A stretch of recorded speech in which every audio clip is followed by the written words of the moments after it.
A grande vantagem, ao meu entender, do Flamengo é o elenco que tem para se dividir entre as competições.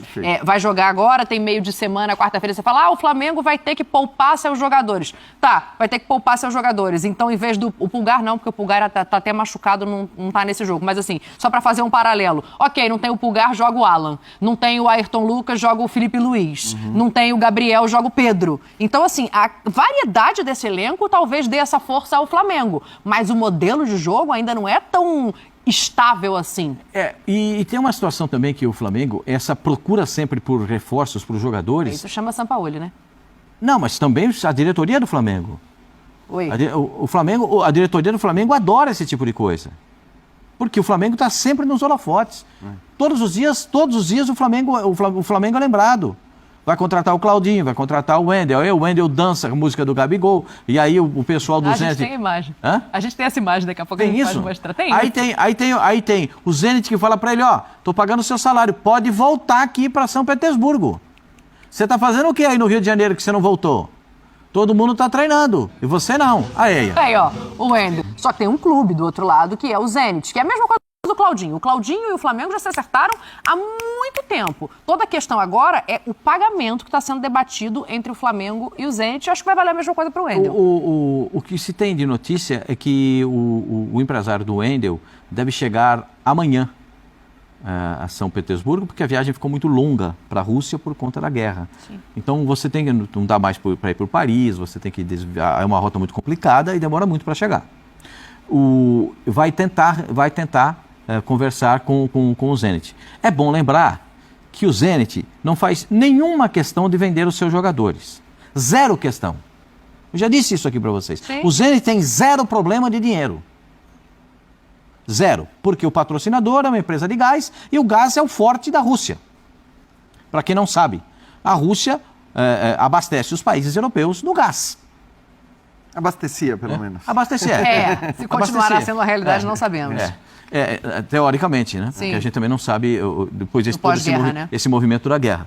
Então, dinheiro não, eles não têm... Tanto que eles contratam jogadores. O Zenit se reforçou agora com 3 ou 4 jogadores do Corinthians.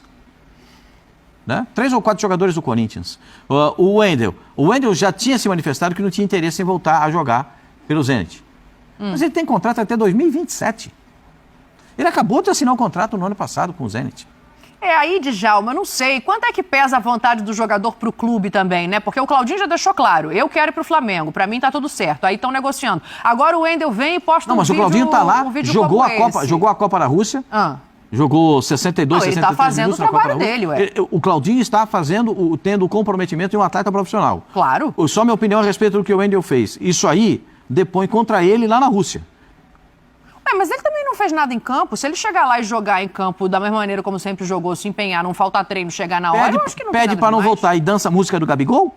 Você acha que os caras são felizes? Você acha que os caras são felizes com ele lá? Você ficaria feliz com ele, ser o presidente do Zenit? Não, tem razão. Pediu para não voltar, eu não levei em conta esse fato. O Flamengo está tentando negociar o Claudinho de uma outra maneira, oferecendo entre 18 e 20, é o último número que eu vi. E aí, daí para frente, vai negociar de outra maneira, o que seria uma bonificação depois da vinda dele. Agora, o fato é, os 2 jogadores mostraram interesse em chegar no Flamengo, Jean. Aí eu vou inverter aqui a pergunta, até para a gente fugir um pouco dessa questão de negociação, porque isso a gente não tem como intervir, mas de fazer uma análise de time. O Claudinho é um meia com muita qualidade, a gente sempre falou aqui há muitos anos, nós, imprensa, né? Mas e o substituto do Arrascaeta? O Everton Ribeiro agora não sabe se renova contrato. Eu vejo um espaço muito claro para ele nesse Flamengo, muito claro. Agora, o Wendel, uma lista rápida, não sei se eu vou esquecer alguém.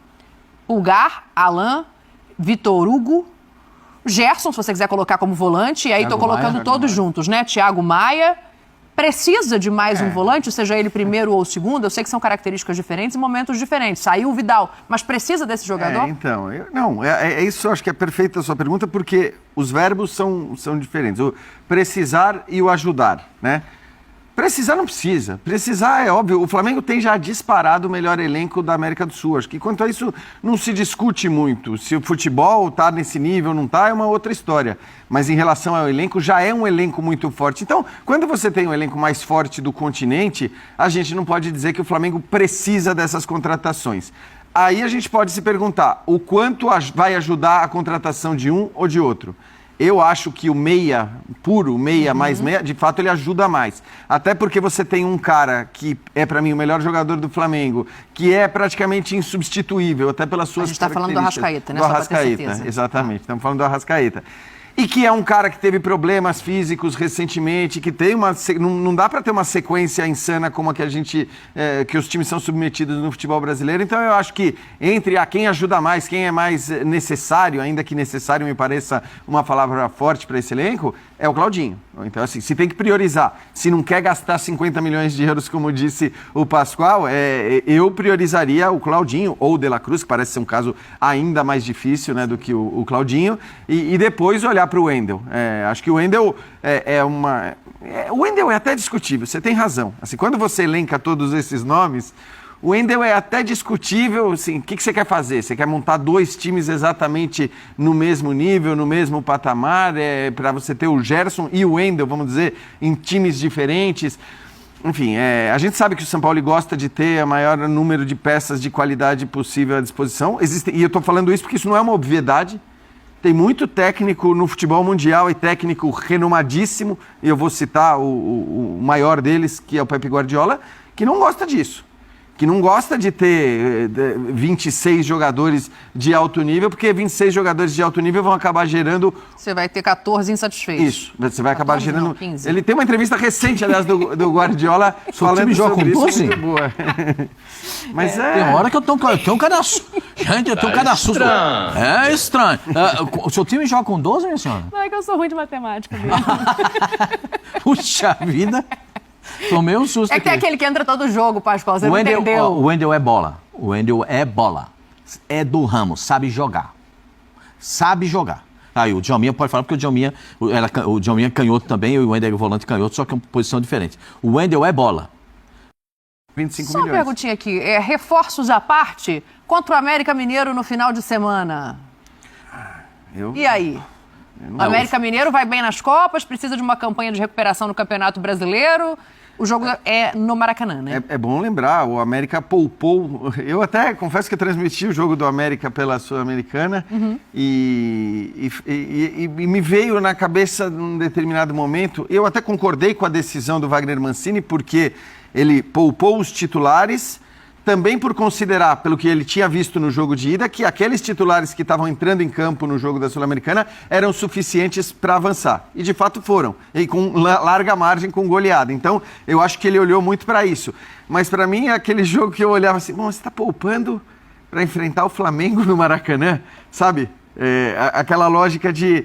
Esse é mais ou menos aquele jogo que você já considera... Não soma pontos? Não conta pontos na tua conta ali? Na projeção do América não pode contar. Não estou dizendo que não vai brigar para ganhar um pontinho e tal. Mas assim, na hora que você vai fazer uma projeção, se você quer fazer a projeção do mês... Esse aqui eu ganho, esse aqui eu perco, esse aqui eu empato. Esse é o que você coloca a derrota. O Flamengo no Maracanã, um elenco como o do América, você coloca a derrota ali. Então, claro que no futebol não é assim, mas numa projeção eu acho que você tem que considerar isso pelo nível de favoritismo que o Flamengo vai ter, independentemente, como você mesmo disse, né? Porque olha as alternativas. O jogo do meio de semana contra o Grêmio, né? Independentemente de quem entra em campo contra o América. Também acho que faria sentido o Flamengo, de repente, poupar um mas outro. É porque o elenco é muito vasto.